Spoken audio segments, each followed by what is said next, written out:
Job లేక ఇబ్బంది పడుతున్నారా? అయితే మెడికల్ కోడింగ్ మీకు మంచి ఆప్షన్. వెంటనే కాల్ చేసి కోర్సులో జాయిన్ అవ్వండి.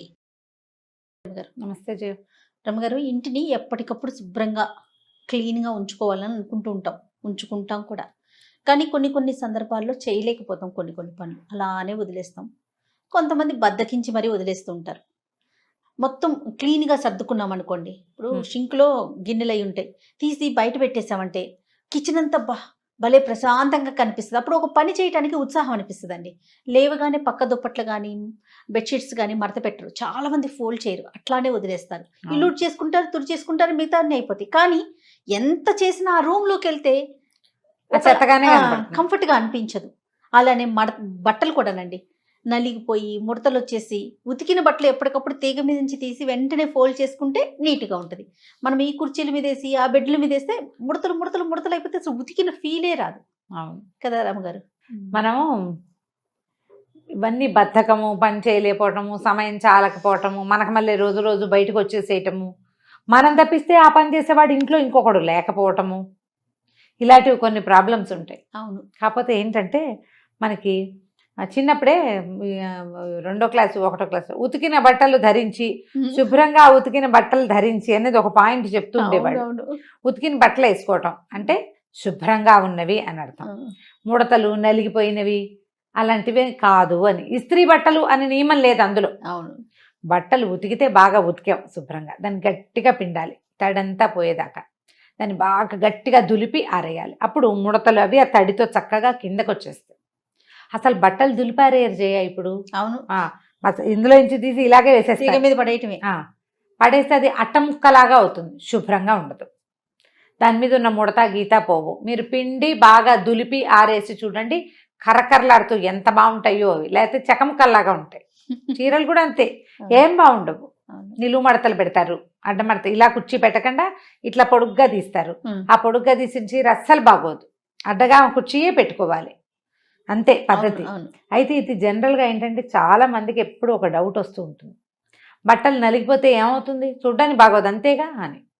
మనకి మనం వేసుకున్న బట్టలు లేదా మనం పడుకునే పక్కలు, ఇవి మన తాలూకు మనసుని క్యారీ చేస్తాయి. మనతో పాటే కదా మన మనసు ఉండేది జయ. ఎప్పటికీ బట్టలు వేసుకున్నాం, ఓ చీర కట్టుకున్నాం, ఓ డ్రెస్ వేసుకున్నాం అనుకో, మనం వేసుకుంటాం, మన శరీరం మీద ఉంటుంది, చూసేందుకు జనానికి మనం కనపడతాం. ఇప్పుడు ఈ బట్టలు దేన్ని క్యారీ చేస్తున్నాయి? మనని, మన మనసు, మన బ్రెయిన్, మన తాలూకు మూడ్స్ అన్నిటినీ కూడా, మన వ్యక్తిత్వాన్ని, మనని పూర్తిగా వ్యక్తిత్వంతో సహా మనని బట్టలే క్యారీ చేస్తాయి. అవును. ఇప్పుడు మన బట్టలు ఒంటి వంగి మనం చూసుకోం కదా, ఎదుటి వాళ్ళు చూసుకుంటాం కదా అనిపిస్తుంది. ఎదుటి వాళ్ళు కదా చూసేది, మనం చూసుకోము. కానీ మనకు తెలుసు కదా మనం మురికిగా ఉన్న బట్టలు వేసుకుని ఉన్నామని, నలిగిపోయిన గుడ్డలు వేసుకుని ఉన్నామని. ప్రెషర్ఫుల్గా ఫీల్ అవుతాం మనం దాన్ని. ఆ కంఫర్ట్ ఉండదండి. కంఫర్ట్ ఉండదు. ఎలా ఉంటుందంటే మన సబ్కాన్షియస్లో ఒక నలిగి అణిగిన భావన ఉంటుంది. పక్కలు కూడా అంతే, పక్క శుభ్రంగా ఉంటే ప్రశాంతంగా నిద్ర పడుతుంది.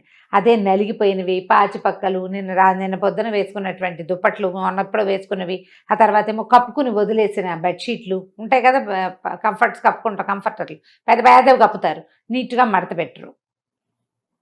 ఇవన్నీ కూడా మన ప్రశాంతతని పాడు చేస్తాయి. ఒక రోజులో ఒక పూటలో కాదు, లాంగ్ రన్లో. మనము చక్కగా తెరిపిగా ఉండేలాంటి వ్యవహార శైలి ఉండదు మనకి. ఇల్లు కూడా అంతే, నువ్వు అన్నట్టు సింకులో గిన్నెలు, స్టవ్ గట్టంతా చీదర బద్దరగా ఉంటే ఏం బాగుంటుంది? అవన్నీ క్లియర్ చేస్తే చక్కగా చిక్కు తీసిన ఫీలింగ్ ఉండి హాయిగా ఉంటుంది, అంతే. ఈ హాయి మనకి ఒక్క గ్లాన్స్లో ఒక్కసారి తగులుతుంది బ్రెయిన్కి, అంతే. వంటింట్లోకి వెళ్ళి రాత్రి అంతా శుభ్రం చేసుకున్నాం, ఆ నైటీ తడిసిపోయింది, బట్టలు విప్పారేసి చక్క మంచి నైటీ వేసుకుని హాయిగా పక్క మీద పడుకున్నాం. పొద్దున్న లేచి బ్రష్ చేసుకుని వంటింట్లోకి రాగానే వంటిల్లు తెరిపిగా ఉంటే ఒక చిక్కు తీసిన భావన మనకి 1 సెకండ్ వస్తుంది జయ. ఆ 1 సెకండ్ బ్రెయిన్ ఎంత బాగా యాక్టివ్ అయిపోతుందంటే ఆ రోజు పనంతా బాగా చేయగలుగుతాం. ఎంతసేపు మా ఇల్లు ఎంత బాగుందో, మా ఇల్లు ఎంత నీట్గా ఉందో అని అనుకోం మనం, అలా అనిపించదు. ఒక్క క్షణపు ప్రశాంతత మన మిగిలిన అన్ని పనుల మీద ప్రతిబింబిస్తుంది.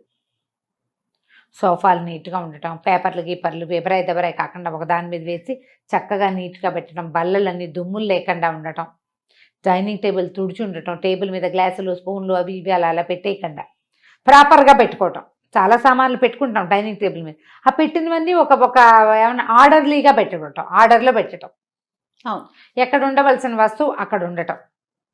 దానివల్ల ఏమవుతుందంటే బుద్ధికి ప్రశాంతత వస్తుంది, తద్వారా ఇంట్లో ప్రశాంతత వస్తుంది. మనము చిరాకు పడుతూ చర్చలాడుతూ విసుక్కుంటూ తిట్టిపోస్తూ అలా ఉన్నాం, నలిగిపోయినట్టుగా ఉండం, మనం ఫ్రెష్గా ఉంటాం. ఈ ఫ్రెష్నెస్ని సాధించాలంటే ఒళ్ళొచ్చి పనిచేయాలి, అంతే. దానికి అదే మార్గం. ఎవరు చేస్తారు? లేకపోతే ఇప్పుడు ఏం చేయొచ్చు అంటే మనం భర్తని పిల్లల్ని భాగస్వాముల్ని చేయండి. ఎవరి బట్టలు వాళ్ళకి మడత పెట్టి మీ బట్టలు మీరు సర్దుకోవటం అలవాటు చేయండి. మా ఫ్రెండ్స్ ఒకరు ఉండేవారు, ఆయన బట్టలు ఆయనే సర్దుకుంటారట, వాళ్ళ అబ్బాయి బట్టలు కూడా ఆయనే సర్దుతారు, టవల్స్ అన్ని మడత పెట్టి ఆయనే పెట్టుకుంటారట. నువ్వు బాగా సర్దవు, నా ర్యాక్ నేనే సర్దుకుంటానంటారట. ఆయన ఎంత బంగారు కొండో అనుకుంటా గుర్తొచ్చినప్పుడల్లా నేను. ఆయన బట్టలు ఆయనే పెట్టుకుంటారు. ఐరన్ చేయించుకోవడం కూడా తన ప్లాన్ ప్రకారం ఆయనే ఐరన్ చేయించుకుంటారు. ఐరన్ అబ్బాయి వస్తాడు, తోవి బట్టలు తీసిస్తారు, ఇస్త్రీ చేసే అబ్బాయి వచ్చినప్పుడు ఆయన ఫలానా వివు అని చెప్తారట. ఎంత బాగుంది, సూపర్. పిల్లలకి అలవరచండి. లాగులు వేరేగా పెట్టుకోవటం, చిన్న చెడ్డీలు ఉంటే అవి వేరేగా పెట్టుకోవడం, షర్ట్లు వేరేగా పెట్టుకోవటం. ఆడపిల్లలకైతే గౌన్లు వేరు, ఫ్రాకులు వేరు. ఈ పెద్ద ఫ్రాకులు ఇప్పుడు ఇంతంత వేసుకుంటున్నారు కదా, పెద్దవి, వాటిని మడత పెట్టి వాటి బ్యాగుల్లో పెట్టి చక్కగా బ్యాగ్స్తో పాటు పెట్టుకోవటం. అది కూడా నేను ఒకళ్ళ ఇంట్లో చూశాను. ఈ కొనుక్కొచ్చినప్పుడు ఒక బ్యాగ్లో వాళ్ళు పెట్టిస్తారు కదా షాప్ వాళ్ళు, ఆ బ్యాగ్స్ పడేసుకోలేదు వాళ్ళు. ఈ ప్లాన్ బాగుంది చూడండి. ఇప్పుడు మనం ఏం చేస్తాం, ర్యాకులో ఆల్రెడీ బట్టలు ఉంటాయా, ఇంత పెద్ద గౌన్లు అందులో ఇరికించడానికి ప్లేస్ ఉండదు. వాళ్ళు ఇచ్చే బ్యాగ్ కరెక్ట్గా సరిపోతుంది. ఆ మడత ప్రకారం మడిచి నీట్గా రోల్ చేసి అందులో పెడితే ఆ బ్యాగ్ని అల్మర్లు పై అరలు కొన్ని ఒకటి ఖాళీగా ఉంచుకున్నాం అనుకోండి, ఈ 5-6 బ్యాగులు పిల్లలందరి దగ్గర ఈ పెద్ద గౌన్లు ఉంటున్నాయి. అవును. సూట్లు కొంటాం, పిల్లలకి బ్లేజర్లు కొంటారు, వాటికి కూడా ఒక ప్యాక్స్ వస్తాయి, ఆ ప్యాకుల్లో పెట్టేసుకోవటం. బ్లౌజులు వేరేగా చిన్న బాక్స్లు ఏర్పరిచి బ్లౌజులు చక్కగా అరేంజ్ చేసుకోవటం. బట్టలు అరేంజ్ చేసుకునేందుకు కూడా ఎన్ని వీడియోలు ఉన్నాయి జయ, అసలు ఎలా మడత పెట్టాలి, ఎలా అరేంజ్ చేసుకోవాలి. లోకల్ వీడియోలు చూడకండి, ఫారిన్ వీడియోలు చూడండి, చాలా బాగా యూజ్ అవుతాయి. వాళ్ళ ప్లాన్ చాలా బాగుంటుంది, నీట్గా రోల్ చేయటం. మా అబ్బాయి ఎప్పుడు ట్రిప్స్ వెళ్తాడు కదా, వాడు మొత్తం బట్టలన్నీ రోల్స్గానే ఉంటాయి జయ. టీషర్ట్లన్నీ రోల్సే, లాగులన్నీ రోల్సే, టవల్స్ ఆ రోల్స్ అన్నీ పేర్చేస్తారు.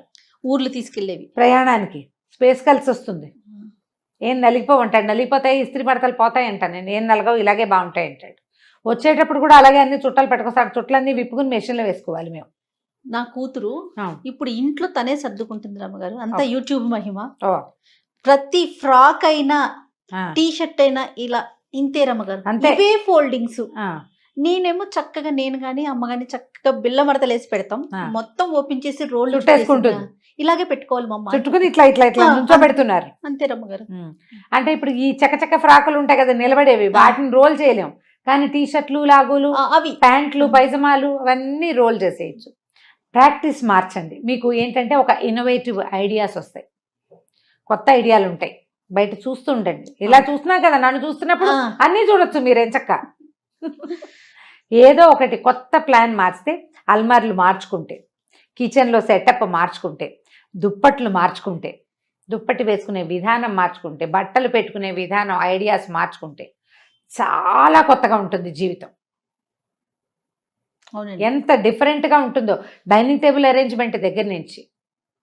మనం ఎలాగో బోల్డని హోమ్ టూర్లు కూడా చూస్తున్నాం కదా అందరివి, వాళ్ళవి ఐడియాలు ఏమైనా కొన్ని ఉంటే క్యాప్చర్ చేయండి, వాటిని ఓన్ చేసుకోండి. ఇప్పుడు ఎవరికైనా ఏదైనా ఎవరైనా చెప్పవలసిందే కదా, మన ముందు తరాల నుంచి మనం నేర్చుకున్నాం. మన తరంలో కూడా మనకు నచ్చిన వాళ్ళ దగ్గర నుంచి కొన్ని నేర్చుకోండి. నేను పుస్తకాలు చదువుకోండోయ్ అని చెప్తా, నేర్చుకుంటున్నారు కదా. కొన్ని పిల్లలకి కథలు చెప్పండి అని చెప్తున్నామా, అది నేర్చుకుంటున్నారు. అట్లాగే ఇలా కొన్ని కొత్త ఐడియాలు క్యాప్చర్ చేసి ఇంటిని మార్చుకోండి, తద్వారా మీ మైండ్ సెట్ మారుతుంది, మీ జీవన విధానంలో మార్పు వస్తుంది. మంచి ఏమనాలంటే క్వాలిటీ లివింగ్ చేతొస్తుంది మనకి. దానికోసం ట్రై చేయండి. నలిగిపోయిన బట్టలు, నలిగిపోయిన పక్కలు, ఎబరాయి దెబరాయిగా ఉన్న సోఫాలకి స్వస్తి చెప్పేయండి వాటితోటి, బై బై చెప్పేది. కొత్తవి కొనుక్కురమ్మని మాత్రం నేను చెప్పట్లేదు, ఉన్న వాటిలోనే ప్లాన్ మార్చుకోండి అని చెప్తున్నా, అంతే. తప్పకుండా రమ్మగారు. నమస్తే. నమస్తే.